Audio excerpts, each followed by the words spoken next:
नमस्कार, आदाब, सत श्री अकाल। मैं हूं नंदिनी यादव। आज मैं आपको एक ऐसी रहस्यमयी घटना सुनाने वाली हूं जिसे सुनने के बाद में आप भी बुरी तरह से चौंक जाएंगे। ये जो घटना है वो एक टॉपर बहू की है जिसने कि अपनी कॉलेज में टॉप किया था।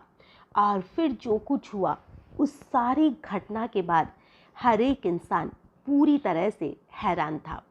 26 सितंबर 2023 को महाराष्ट्र के गढ़चिरोली डिस्ट्रिक्ट के इस घर में रहने वाले एक सदस्य की अचानक से रहस्यमयी तरीके से मौत हो जाती है। जब पोस्टमार्टम किया जाता है तो उसमें भी ऐसा कुछ नहीं था जिससे कि मौत के कारणों का पता चल सके। और इस मौत के बारे में तो लोग चिंतित थे, परेशान थे। लेकिन तभी इसी घर में रहस्यमयी मौतों का जो सिलसिला था वो जारी हो जाता है। और महज 20 दिन के अंदर ही एक एक करके इस घर के अंदर 5 लोगों की मौत हो जाती है। और इस घटना के बाद पूरे हर एक जगह हर इंसान इस घर में जाने से भी डरने लग जाता है। लोग इसे भूतिया घर कहने लग जाते हैं कि शायद इस घर में भूतों का वास है, इसीलिए ऐसा कुछ हो रहा है। लेकिन यहाँ पर था कुछ उल्टा। और इस क्राइम को करने के पीछे की जो वजह थी उसे कहीं ज़्यादा खौफनाक थी। और जो वजह सिर्फ एक नहीं बल्कि उससे ज़्यादा थी। और अगर ये केस नहीं खुलता तो शायद हर एक इंसान को यही लगता कि कोई भूत प्रेत इस घर में रहने वाले लोगों को मार रहा है। और इतनी मौतों का जो रहस्य था वो बस रहस्य ही बनकर रह जाता। गढ़चिरौली डिस्ट्रिक्ट के अरही तहसील में एक गांव पड़ता है जिसका नाम है महागा गांव। इसी गांव में कुंभारे परिवार रहा करता था। और इस परिवार के जो मुखिया थे उनका नाम था शंकर कुंभारे। उनके अलावा उस घर में एक उनकी पत्नी थी जिनका नाम था विजय कुंभारे। और उनके 2 बेटे थे जिसमें एक बेटे का नाम था रोशन कुंभारे। और जो रोशन कुंभारे थे उसकी पत्नी का नाम था संगमित्रा कुंभारे। यानी कि कुल मिलाकर इस घर में 4 लोग रहा करते थे। इनका जो एक बेटा था वो दूसरी जगह नौकरी के सिलसिले में रहता था। और ये पूरा परिवार बहुत ही बढ़िया स्थिति में था। घर में अच्छी खासी कमाई थी, अच्छा खासा मकान था, फाइनेंशियली जो कंडीशन थी काफ़ी अच्छी थी।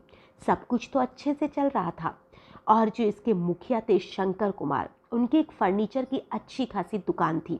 उनका बेटा जो रोशन था वो अहिरी तहसील के पोस्ट ऑफिस में नौकरी किया करता था।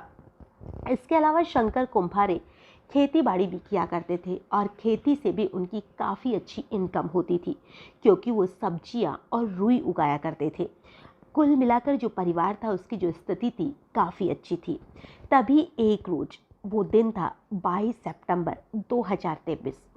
सुबह सुबह जो शंकर कुंभारे थे उनकी तबीयत अचानक से खराब हो जाती है। और उनके पूरे बदन में, सर में, हर एक जगह बहुत तेज दर्द होने लग जाता है। और उनकी जो जुबान थी वो भी भारी भारी सी होने लग जाती है। उनके होंठ काले पड़ जाते हैं। पहले तो सबको यही लगा कि जो दर्द है नॉर्मल है, ठीक हो जाएगा।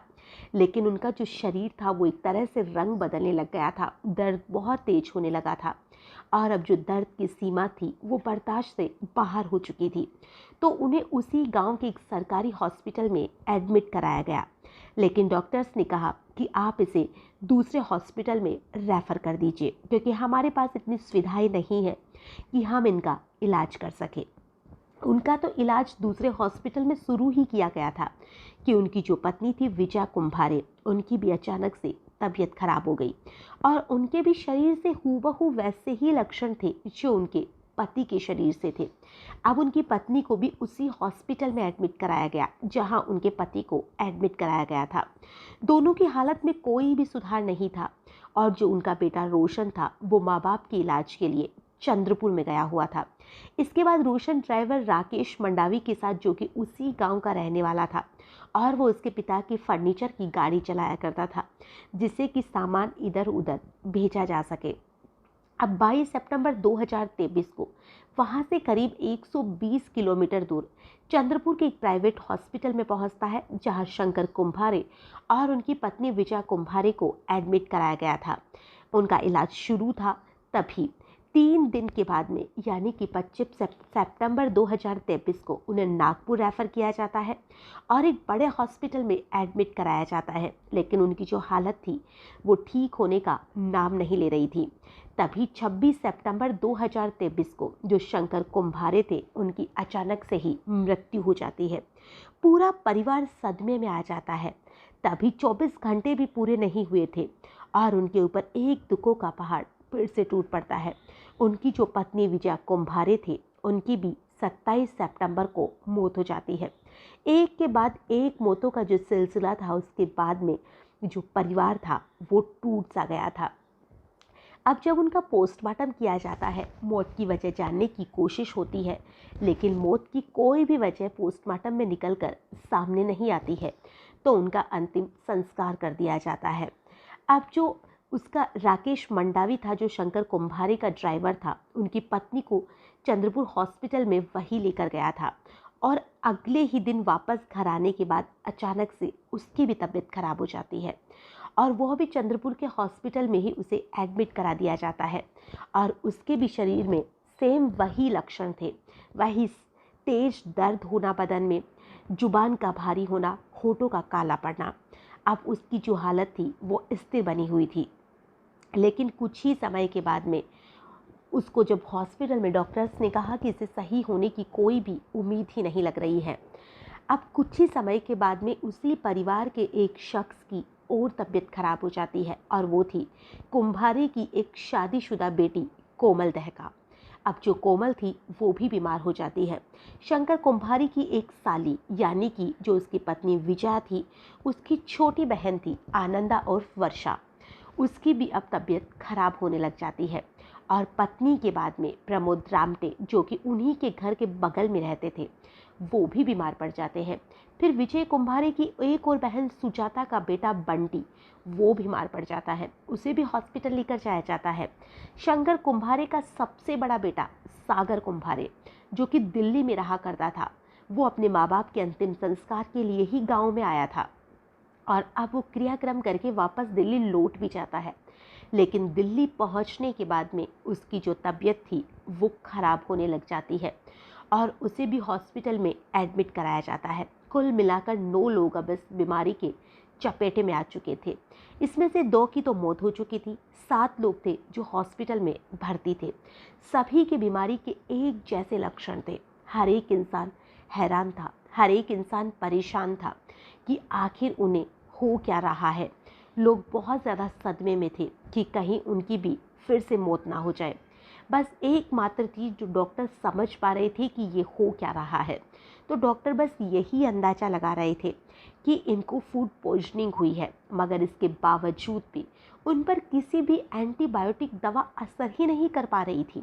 इससे पहले कि डॉक्टर को समझ पाता और सिर्फ 11 दिन के अंदर ही यानी 8 अक्टूबर 2023 को उस घर में एक और मौत हो जाती है और इस बार जो मरने वाली थी वो उनकी बेटी कोमल थी। अब जो मौत का आंकड़ा था वो 2 से बढ़कर 3 पार कर चुका था। इस बीच अपने मुखबिर के जरिए 11 अक्टूबर 2023 को ये बात पुलिस स्टेशन में भी पहुंचती है। पुलिस वालों के पास बात यही पहुंची थी कि रहस्यमय तरीके से एक परिवार में मौत होती जा रही है, मौत का जो सिलसिला है वो जारी है। तभी जो पुलिस वाले थे वो ये फैसला करते हैं कि क्यों ना हम इन्वेस्टिगेशन करें। इस केस में जो पुलिस थी उसने अपनी अहम भूमिका निभाई थी। किसी ने पुलिस में केस नहीं दर्ज कराया था, लेकिन फिर भी पुलिस अपनी इच्छा से उस घर में आती है ये खंगालने के लिए कि आखिर में इन सारी मौतों के पीछे कौन हो सकता है। 14 अक्टूबर 2023 को पहले शंकर कुम्भारे की साली यानी उनकी पत्नी विजया की छोटी बहन आनंदा और वर्षा की मौत होती है। फिर अगले ही दिन 15 अक्टूबर 2023 को शंकर कुम्भारे के छोटे भाई रोशन की मौत हो जाती है। मतलब कि 26 सितंबर से 15 अक्टूबर आते आते सिर्फ 20 दिनों के अंदर अब तक कुल मिलाकर इस रहस्यमय बीमारी से 5 लोगों की मौत हो चुकी थी और जो 4 लोग थे वो सदमे में थे और वो हॉस्पिटल में इस बीमारी से बुरी तरह से सामना कर रहे थे। किसी को कुछ नहीं समझ आ रहा था कि आखिर में हो क्या रहा है। सभी ने बीमारी की वजह से बिस्तर पकड़ लिया था। लोग रो रहे थे, चिल्ला रहे थे, गिड़गिड़ा रहे थे कि कोई तो उन्हें बचा ले। पूरा जो गांव था उसका माहौल खराब सा हो चुका था। इसकी वजह से पूरे गांव में एक ही अफवाह फैली थी कि इस घर में जादू टोना किया गया है, तंत्र मंत्र का मामला है और किसी दुश्मन ने पूरे परिवार पर काला जादू कर दिया है और इसी वजह से इस घर में आत्माओं का वास हो चुका है, भूत प्रेत का बसेरा हो चुका है। गांव देहात में ये सब चीज़ें बहुत तेज़ी से फैलती है। अब तो इस घर में आने से भी लोग डरने लगे थे। मौतों का सिलसिला बढ़ता जा रहा था और लोगों का इस घर में आने का सिलसिला जो था वो घटता जा रहा था। अब तो अंतिम संस्कार में भी लोग आने से डरने लग गए थे, क्योंकि जो भी अंतिम संस्कार में गया था उसके साथ भी वही हुआ था, वही बीमारी उसे भी आ गई थी। अब इस घर को भूतिया और शापित कहना शुरू कर दिया गया था। उधर जो पुलिस थी उससे भी कोई भी इस केस के अंदर कोई भी कामयाबी हासिल नहीं हुई थी। लेकिन 15 अक्टूबर 2023 को शंकर कुंभारे के छोटे बेटे रोशन कुंभारे की मौत हुई तो पुलिस की एक टीम इसकी जांच के लिए नागपुर के किट्टी हॉस्पिटल में पहुंची, जहां उसका इलाज हो रहा था। इन्वेस्टिगेशन में डॉक्टर ने साफ ये कहा कि कुछ पता ही नहीं चल पा रहा है, हो सकता है कि फूड पॉइजनिंग हो। और अब जो पुलिस थी वो उसके घर पहुंचती है जहां पर मातम पसरा हुआ था। जाहिर सी बात है, जिस घर में 5-5 लोगों की जान चली गई हो वहां पर कोई भी खुश कैसे रह सकता था। लेकिन पुलिस के सामने एक बहुत ही चौंकाने वाली बात आती है और वो थी कि इस घर के अंदर सिर्फ एक ही सदस्य जिंदा बची थी। ना ही उसे कोई बीमारी थी, ना ही उसे कोई सदमा था। इतने लोगों के मरने के बाद में भी उसके चेहरे पर तनिक भी बेचैनी नहीं थी। अगर भूत प्रेत या जादू टोने का कोई सिस्टम होता तो फिर तो इस महिला के ऊपर भी इन सारी चीज़ों का असर पड़ता। और ये जो महिला थी वो इसी परिवार की इकलौती बहू थी जिसका नाम संगमित्रा थी। अब पुलिस को संगमित्रा के ऊपर ही शक होने लग जाता है कि हो ना हो इन सारी चीज़ों के पीछे इसी संगमित्रा का हाथ हो सकता है, क्योंकि इसे कोई भी दिक्कत क्यों नहीं हो रही है। फूड पॉइजनिंग अगर हुई है तो खाना तो इसने भी घर का ही खाया होगा ना। अगर और कोई दिक्कत है तो उसमें भी ये चपेट में क्यों नहीं आ रही है। पुलिस ने संगमित्रा से पूछताछ शुरू की, जहां पर उसने वही बात कही कि फूड पॉइजनिंग की वजह से ये सब कुछ हुआ है। तो पुलिस ने कहा कि फिर तुम कैसे बच गई? अगर फूड पॉइजनिंग हुई है तो तुम अकेली बिना खाए कैसे रह सकती हो? क्या तुमने बाहर से खाना खाया था? तो उसने कहा नहीं। तो फिर कि तुम कैसे बच गई? अब जो पुलिस थी उससे पूछताछ करती है, जब जाकर वो एक नाम ओढ़ लेती है और वो नाम था उसकी मामा की पत्नी यानी कि उसकी मामी का, जो कि उसी के घर के बगल में वो रहा करती थी। और वो कहती है कि इन सारी चीज़ों में उसका भी हाथ है और उसका नाम था रोजा। संगमित्रा पर लगाने लगती है कि पुलिस दोनों को उठाकर पुलिस स्टेशन लाती है और घंटों उन दोनों से पूछताछ करती है। तब जाकर पूरी कहानी सामने आती है। उन्होंने बताना शुरू किया कि लगभग 1 साल पहले यानी कि जुलाई 2022 को जो शंकर कुंभारे के छोटे बेटे हैं जिनका नाम रोशन कुंभारे था, उसकी मुलाकात संगमित्रा से हुई थी। दोनों में प्यार हो जाता है और दोनों शादी करने का निर्णय लेते हैं। दोनों ही साथ में ग्रेजुएशन कर रहे थे। और ये जो संगमित्रा है मूल रूप से अकोला महाराष्ट्र की रहने वाली थी और वो शुरू से ही पढ़ने लिखने में काफ़ी तेज़ थी। बीएससी एग्रीकल्चर से अपनी ग्रेजुएशन की थी और वो पूरे जिले में टॉपर आई थी। और बीएससी एग्रीकल्चर में डिग्री लेने के बाद वो ट्रेनी के रूप में अहरी तहसील के पोस्ट ऑफिस में पहुंचती है। और जो रोशन कुंभारे थे वो उसी पोस्ट ऑफिस में नौकरी किया करते थे। दोनों में प्यार का सिलसिला वहीं से शुरू होता है और अब जो बात थी वो शादी तक आती है। लेकिन यहाँ पर जो संगमित्रा के माता पिता थे वो इस रिश्ते से आपत्ति दिखाते हैं, लेकिन जो संगमित्रा थी वो उनकी बातों को नहीं मानती है। संगमित्रा अभी शादी ना करे, उसके माता पिता सिर्फ यही चाहते थे और वो पढ़ाई लिखाई करे, क्योंकि वो पढ़ाई में काफ़ी होशियार थी और वो अफसर बनना चाहती थी। तो उसके माता पिता ने कहा कि प्यार तो अंधा होता है, तुम उसकी तरफ ध्यान ना देके पढ़ाई में ध्यान दो, अफसर बनो, फिर शादी कर लेना। लेकिन जो संगमित्रा थी वो रोशन के साथ भाग जाती है और अपने घर वालों के खिलाफ जाकर उसने 10 सितंबर 2022 को एक मंदिर में गुपचुप तरीके से शादी कर लेती है। 10 जनवरी 2023 को दोनों ने कोर्ट मैरिज कर ली और फिर कुछ दिनों के बाद ही दोनों वापस अपने घर महागांव पहुंच जाते हैं। सब कुछ तो सही चल रहा था, ससुराल में तो खुशी का माहौल था, लेकिन इधर जो संगमित्रा के माता पिता थे उन्होंने आत्महत्या कर ली। वापस उसे अकोला भेज देते हैं। अब वहीं से उसका इलाज चलता है और इसी दौरान पता चलता है कि वो प्रेग्नेंट है। जब डॉक्टर को उसकी प्रेगनेंसी के बारे में पता चलता है तो वह उसे बच्चा गिराने को कहते हैं, क्योंकि पैरालिसिस की वजह से वह बहुत सारी दवाइयाँ ले रही थी और ये सारी दवाइयाँ प्रेगनेंसी में उसके बच्चे के लिए घातक हो सकती थी, इसलिए वो अपना बच्चा गिरा देती। मगर जब ये बच्चा गिराने वाली बात रोशन के घर वालों को पता चलती है तो इस बात पे उन्होंने बिना बताए उसके घर का बच्चा गिरा कैसे दिया, उसकी संगमित्रा के पिता अशोक गवई से खूब बहस होती है और वहाँ से अब धीरे धीरे उनके परिवार के रिश्तों में कड़वाहट आने लग जाती है। और इन्हीं सारी चीज़ों की वजह से वो लोग बाद में आत्महत्या कर लेते हैं। अब ये जो कड़वाहट थी वो धीरे धीरे बढ़ चुकी थी और कहे तो अब उसके माता पिता तो इस दुनिया से ही जा चुके थे। सदमे में उन्होंने 2023 अप्रैल में अपनी जान दे दी थी। ससुराल वालों से भी अब जो संगमित्रा थी वो नफरत करने लगी थी, क्योंकि उनके माता पिता की जो मौत थी वो उन्हीं लोगों की वजह से हुई थी। 10 अगस्त 2023 को संगमित्रा और रोशन अपनी शादी के 8 महीने पूरे होने की खुशी में डिनर करने के लिए जाते हैं। डिनर के दौरान इस संगमित्रा रोशन से कहती है वह रक्षाबंधन पर अपने घर अकोला जाना चाहती है, लेकिन रोशन उसके लिए साफ इनकार कर देता है और दोनों के बीच इस बात पर काफ़ी बहस होती है। इसके बाद जब वो लोग घर लौटते हैं वहाँ दोनों के बीच इस बात पर काफ़ी ज़्यादा बहस होती है और बात मारपीट तक आ जाती है। रात भर यही मारपीट या लड़ाई झगड़ा चलता रहता है, मगर उसके अंदर की जो नफरत थी अब वो बहुत ज़्यादा बढ़ जाती है। अगली सुबह यानी 11 अगस्त 2023 को जब रोशन अपने दफ्तर चला जाता है, उसके सास ससुर खेत पर थे, तब वह अकेले आंगन में बैठकर रो रही थी और अपने फैसले पर पछता रही थी कि आखिर उसने माँ बाप के खिलाफ जाकर रोशन से शादी करने का फैसला क्यों लिया।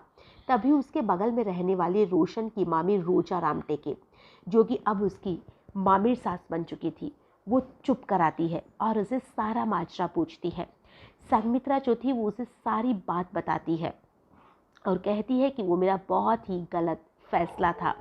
आखिर रोजा रामटके को इस परिवार से नफरत थी, वो भी उसका साथ देना शुरू कर देती है, क्योंकि उनके बीच में ज़मीन को लेकर कुछ विवाद चल रहा था।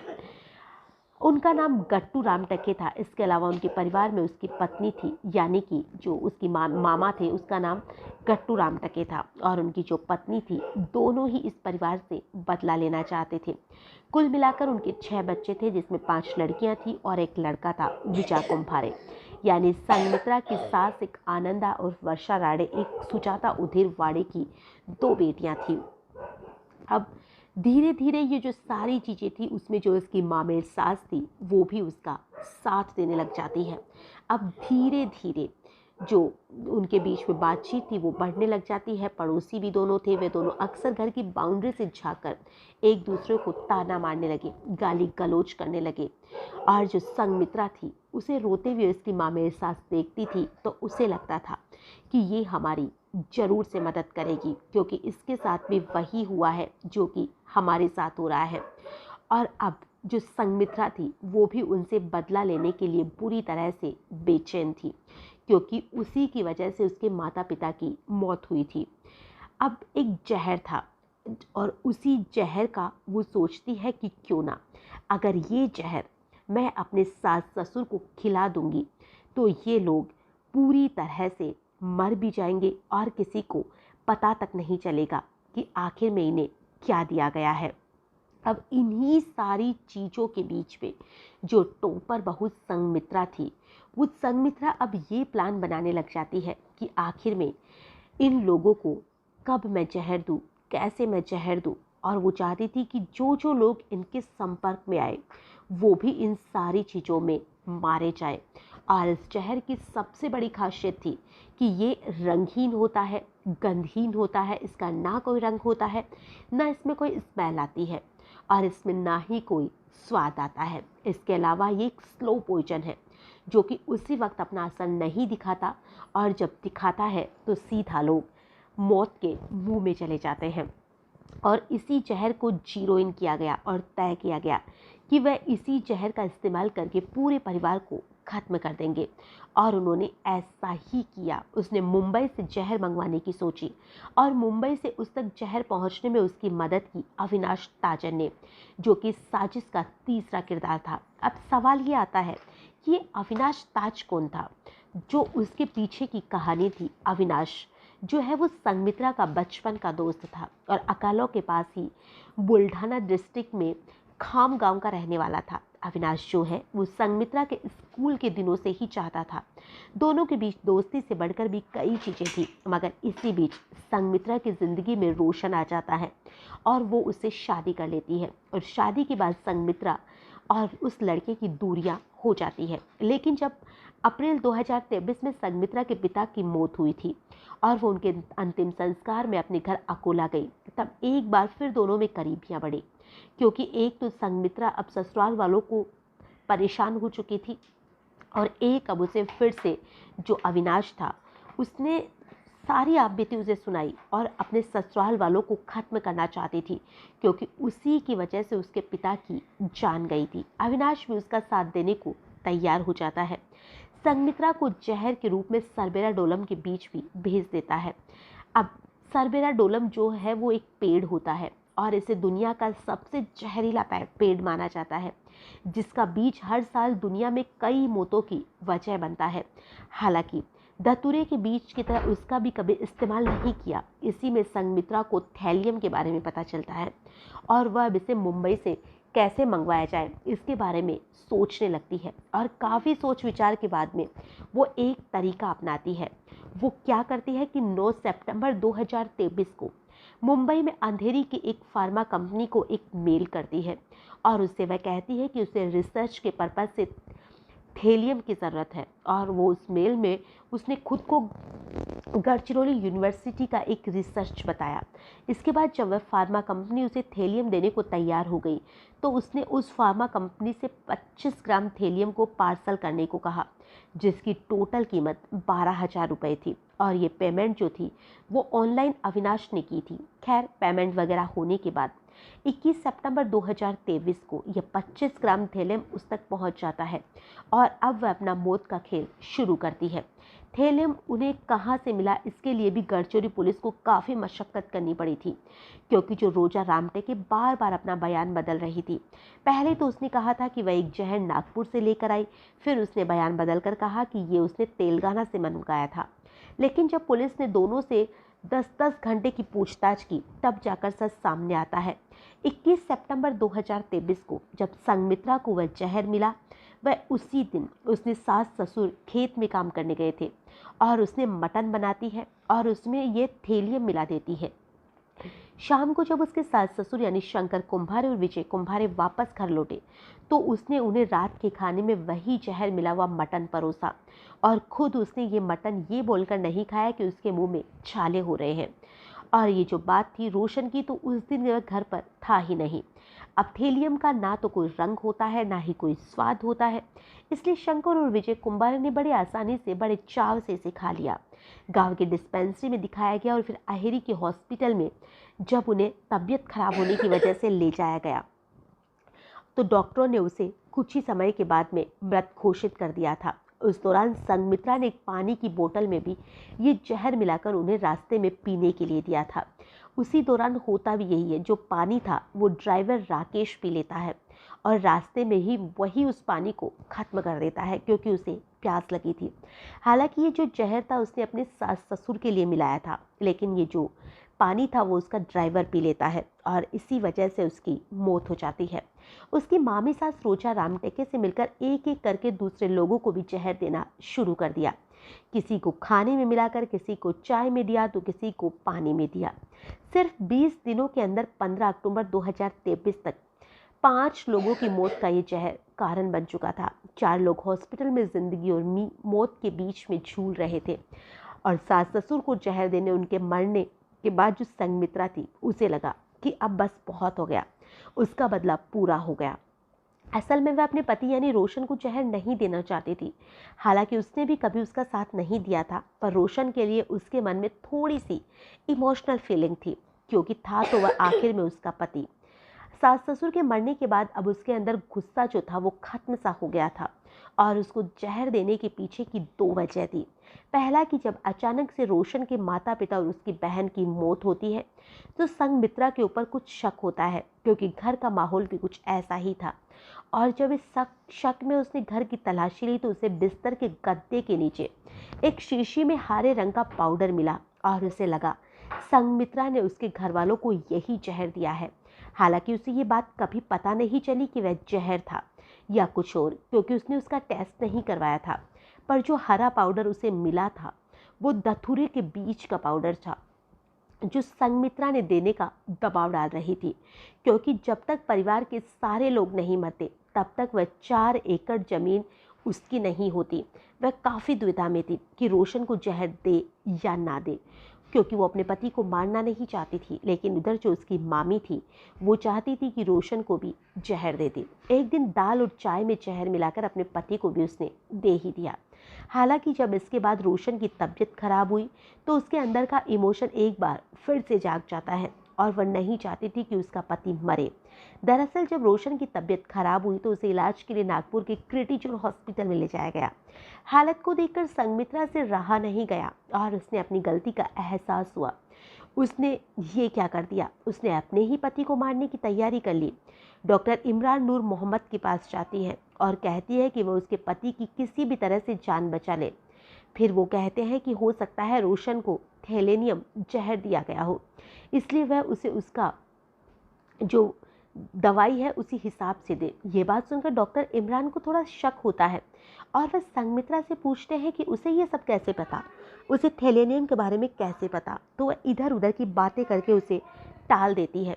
पर क्योंकि पूरे नागपुर में ना के बराबर ही कभी थैलेनियम पॉइजनिंग का केस आया था, इसलिए उस वक्त हॉस्पिटल में थैलेनियम का एंटीडोट प्रेशन ब्लू था ही नहीं, जिसकी वजह से रोशन का प्रेशन ब्लू नहीं मिल पाता है और जो रोशन था उसकी भी कुछ ही समय के बाद में मौत हो जाती है, क्योंकि उसके थैलेनियम की जो मात्रा थी 250 यूनिट से भी ज़्यादा पाई जाती है, जबकि आमतौर पर एक नॉर्मल इंसान के शरीर में ये मात्रा 0.15 से 0.36 होती है, मतलब कि यूनिट से भी कम। लेकिन जब तक ये रिपोर्ट आई तब तक रोशन की मौत हो चुकी थी और ऐसे करके उसने एक एक करके सारे लोगों को ख़त्म कर दिया था और आखिर में उसने अपना गुनाह जो था उसे कबूल भी कर लिया था, क्योंकि अब बीमारी पकड़ में आ चुकी थी। इसलिए जिन जिन लोगों को हॉस्पिटल में इलाज चल रहा था उन लोगों को फिर उसी हिसाब से दवाई दी गई थी, जिसके बाद उसकी तबीयत में सुधार हो जाता है।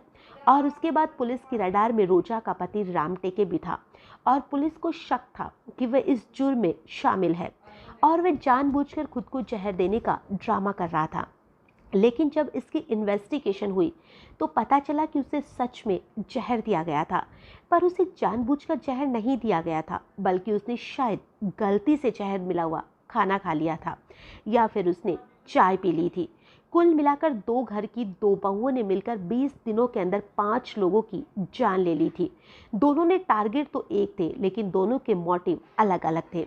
कॉलेज की टॉपर संगमित्रा थी, जिसने पहले प्यार में अंधे होकर अपने माँ बाप को नाराज किया और जब इश्क का बुखार उतरा तो उसने अपने ही पति की जान ले ली। और उसकी जो मामेर सास थी उसे अपनी प्रॉपर्टी में हिस्सा चाहिए था और इसी हिस्से की वजह से उसने भी बहुत से लोगों को मौत की घाट उतारने में संगमित्रा का साथ दिया था।